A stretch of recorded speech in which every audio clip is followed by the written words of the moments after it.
बताओ, इनका खून किसने किया? मैं नहीं जानता सर। मैं जब घर पे आया तब ये ऑलरेडी मर चुके थे। क्या लगते थे ये तुम्हारे? सर ये मेरे पिताजी थे।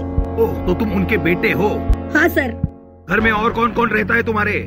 सर मैं और मेरी माँ। दया, इनकी माँ को बुलाओ। सर इनकी माँ कोमा में चले गई। व्हाट? कोमा में चले गई? तुमने उन्हें रोका क्यों नहीं?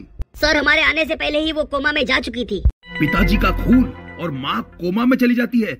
जरूर कुछ तो गड़बड़ है दया। पूरे घर की तलाशी लो, जरूर कोई ना कोई सबूत मिलेगा। सर हमने पूरे घर की तलाशी ले ली मगर कोई फिंगरप्रिंट्स नहीं मिले। ओह माय गॉड, समझे दया? इसका मतलब खूनी के दोनों हाथ नहीं है। सर हमें कोई पैर के निशान भी नहीं मिले। और इसका मतलब खूनी के पैर भी नहीं है। सर बिना हाथ और पैर के कोई आदमी कैसे खून कर सकता है? वही मैं सोच रहा हूँ, आखिर ये चक्कर क्या है? क्या लाश के पास तुम्हें कोई बाल मिले? नो सर, हमें कोई बाल नहीं मिले। ओह, कोई बाल नहीं मिले।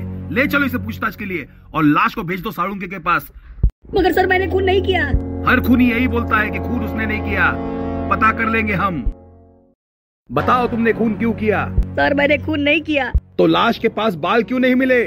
मैं नहीं जानता सर, और वैसे भी बाल मैंने कल ही कटाए हैं। व्हाट? अभिजीत और दया, चलो साळुंके के पास, जरूर कुछ न कुछ पता चलेगा। साळुंके, कुछ पता चला ये मौत कैसे हुई? बॉस, मुझे लाश के पास प्रेम रतन धनपायो के टिकट्स मिले हैं। Oh my God, Prem Ratan Dhan Payo.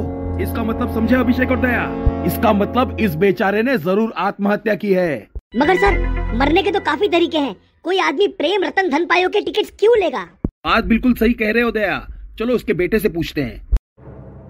हमें पता चल गया है कि तुम्हारे माँ और पिताजी प्रेम रतन धनपायो देखने गए थे। बताता हूँ सर, बताता हूँ, मैं सब सच बताता हूँ। पिछले साल मेरे बर्थडे के दिन मेरे माँ पिताजी ने मुझे हमशक्ल देखने भेजा था। मुझे उसी बात का बदला लेना था और तब प्रेम रतन धनपायो रिलीज हुई।